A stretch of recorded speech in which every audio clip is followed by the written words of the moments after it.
എന്ത് ഏത് രൂപത്തിൽ യതലവ്വനി ബിത്വാതിർ റഹ്മാനി,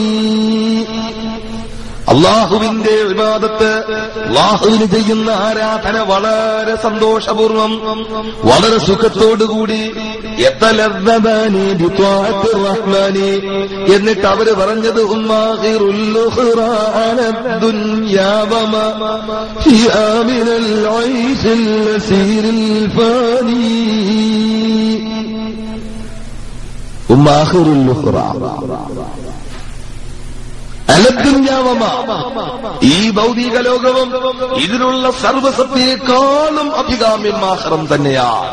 അതാണ് ഖുർആൻ പറഞ്ഞത്, ബൽ തുസിറൂനൽ ഹയാത്തദ്ദുനിയാ വൽ ആഖിറതു ഖൈറുൻ വഅബ്ഖാ. നിങ്ങൾ തെരഞ്ഞെടുക്കുന്ന ദുനിയാവാണ്. ബൽ തുസിറൂനൽ ഹയാത്തദ്ദുനിയാ, ഐഹികമായ ജീവിതത്തെയും സുഖത്തെയും നിങ്ങൾ തെരഞ്ഞെടുക്കുന്നു. പക്ഷേ വേണ്ടത് ഏതാണെന്ന് അല്ലാഹു പറയുന്നു, വൽ ആഖിറത്തു ഖൈറുൻ വഅബ്ഖാ, എന്നെന്നും ശേഷിക്കുന്നതും ഏറ്റവും വിരാമ്യമായതും ഖബറാണെന്ന്, ആഖിറമാണെന്ന് പരിശുദ്ധ ഖുർആൻ പറയുമ്പോൾ ഹുമ്മാഹിറുൽ ഉഖ്റാ അലദ്ദുനിയാ വമാ ഫിഹാ മിനൽ ഐശിൽ ലസീരിൽ ഫാനി.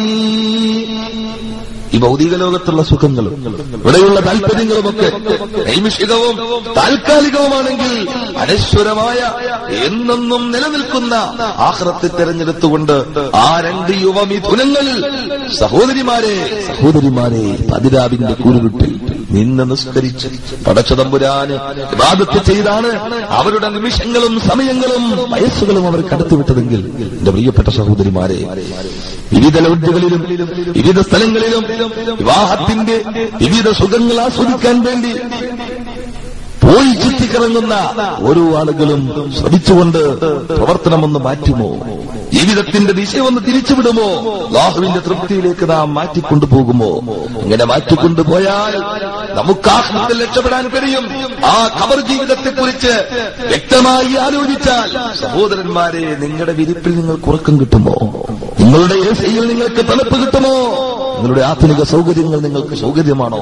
ആ ജീവിതത്തെക്കുറിച്ച് ആലോചിച്ച് കരഞ്ഞുപോയതാരാ?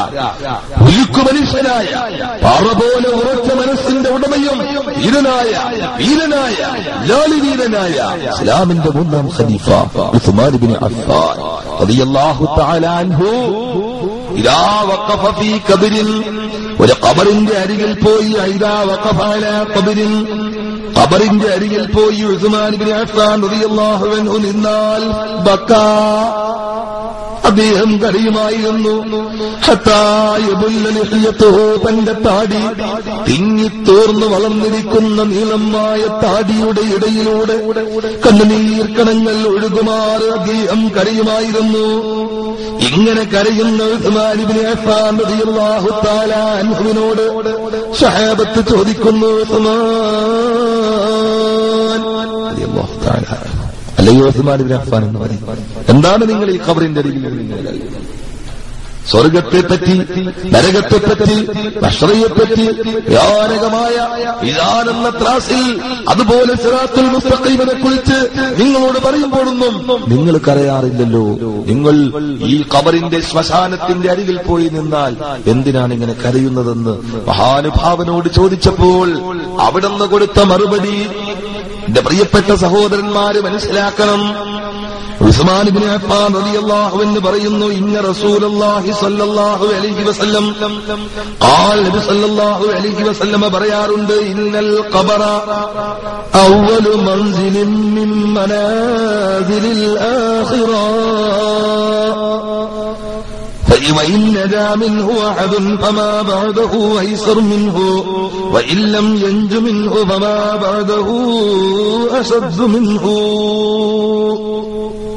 അലി ഇബ്നു അബി ഉസ്മാൻ റളിയല്ലാഹു അൻഹു പറയുന്നു, നബി സല്ലല്ലാഹു അലൈഹി വസല്ലം പറയാറുണ്ട്, ഇന്നൽ ഖബറ അവ്വലു മൻസിലിൻ മിൻ മനാസിലിൽ ആഖിറ, ഖബർ എന്ന് പറയുന്നത് പരലോക ജീവിതത്തിന്റെ ഭവനങ്ങളുടെ കൂട്ടത്തിൽ ആദ്യത്തെ ഭവനമാണ്. അവിടെ വച്ചാരെങ്കിലും രക്ഷപ്പെട്ടാൽ തുടർന്ന് വരാൻ പോകുന്ന മുഴുവൻ സ്ഥലത്തും രക്ഷപ്പെട്ടു.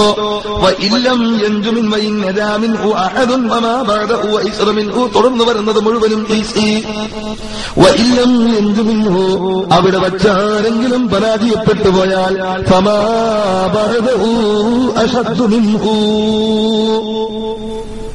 അവിടുന്ന് ശേഷം വരാൻ പോകുന്നത് മുഴുവനും അപകടത്തിലും പരാജയത്തിലും ദുഃഖത്തിലും ദുരിതത്തിലുമാണെന്ന് നബി കരീം സല്ലല്ലാഹു അലൈഹി വസല്ലം പറഞ്ഞ ഒരൊറ്റ വചനമാണ് എന്നെ കരയിപ്പിച്ചതെന്ന് മഹാനായ ഉസ്മാൻ ഇബ്നു അഫ്ഫാൻ റളിയല്ലാഹു തആല അൻഹു അവിടുന്ന് ഖബറിന്റെ അരികിൽ പോയി വിലപിച്ചുകൊണ്ട് കരഞ്ഞെങ്കിൽ പ്രിയപ്പെട്ട മുസ്ലിമേ, സഹാബത്തിനോട് നബി സല്ലല്ലാഹു അലൈഹി വസല്ലം പറഞ്ഞു, മരണത്തെക്കുറിച്ച് ഓർക്കാനുള്ള മാർഗം എന്താണ്?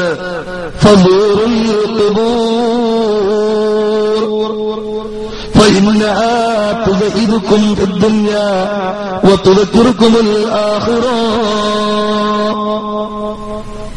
നിങ്ങൾ ശ്മശാനം സന്ദർശിക്കുക, നിങ്ങൾ ഖബറുകൾ സന്ദർശിക്കുക. ഫസൂറുൽ ഖുബൂർ, അങ്ങനെ ഖബറുകൾ സന്ദർശിച്ചാൽ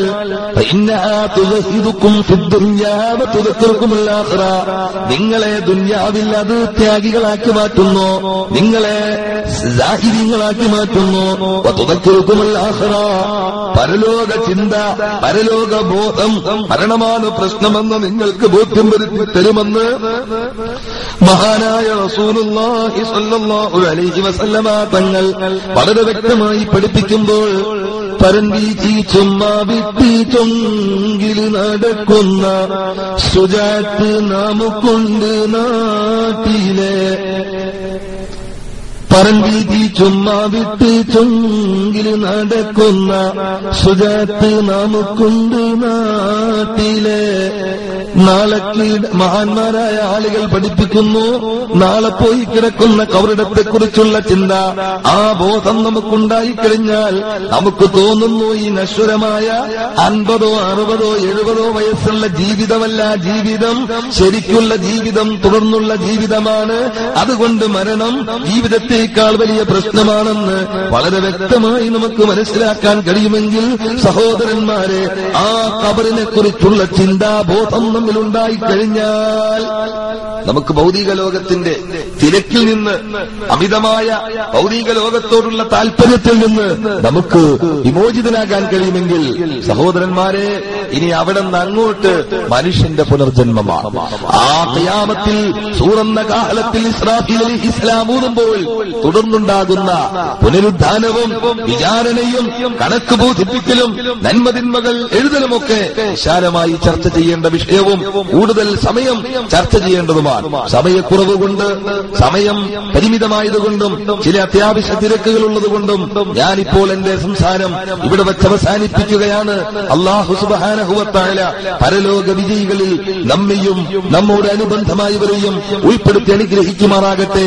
ആമീൻ എന്ന പ്രാർത്ഥനയോടുകൂടി ഭീകരമായ മഹ്ശറയെക്കുറിച്ച് ചിന്തിച്ച് കരഞ്ഞുപോയ ഉരുക്കു മനുഷ്യനായ ഉമറുൽ ഫാറൂഖ് റളിയല്ലാഹു അൻഹു, അലി ഇബ്നു അബീ താലിബ് റളിയല്ലാഹു അൻഹു ഒക്കെ ഒരിക്കൽ പറഞ്ഞത്, ലൈതനി കുന്തു സബിയ ലൈതനി കുന്തു ഹസീസ ലൈതനി ലം തലിദിനി ഉമ്മി. പടച്ചവനെ, ഞാൻ ജനിച്ചില്ലായിരുന്നുവെങ്കിൽ, ഞാൻ മുറിഞ്ഞു പോകുന്ന മുറിച്ചു കളയുന്നൊരു പുല്ലായിരുന്നുവെങ്കിൽ, എന്റെ ഉമ്മ എന്നെ പ്രസവിച്ചില്ലായിരുന്നുവെങ്കിൽ എന്നൊക്കെ വിലപിച്ചു പോയത് മഹാന്മാരായ ഉരുക്ക് മനുഷ്യന്മാരാണെന്ന് നാം ചിന്തിക്കുമ്പോൾ, ആ മഹാൻ മഹ്ശറയുടെ ഭീകരതയെക്കുറിച്ച്, അതിന്റെ ഭയാനകതയെക്കുറിച്ച് എത്രയോ സ്ഥലത്ത് ഖുർആനിൽ അടിക്കടി ഓർമ്മപ്പെടുത്തിയിട്ടുണ്ടെങ്കിൽ ഞാൻ ചുരുക്കട്ടെ, സമയമില്ലാത്തതുകൊണ്ട് സഹോദരന്മാരെ, ആ മഹ്ശറയെക്കുറിച്ചുള്ള ഭയാനകതയെക്കുറിച്ച് ചിന്തിച്ചിട്ടുണ്ടോ? ഒത്തക്കോ, നിങ്ങൾ സൂക്ഷിക്കുക.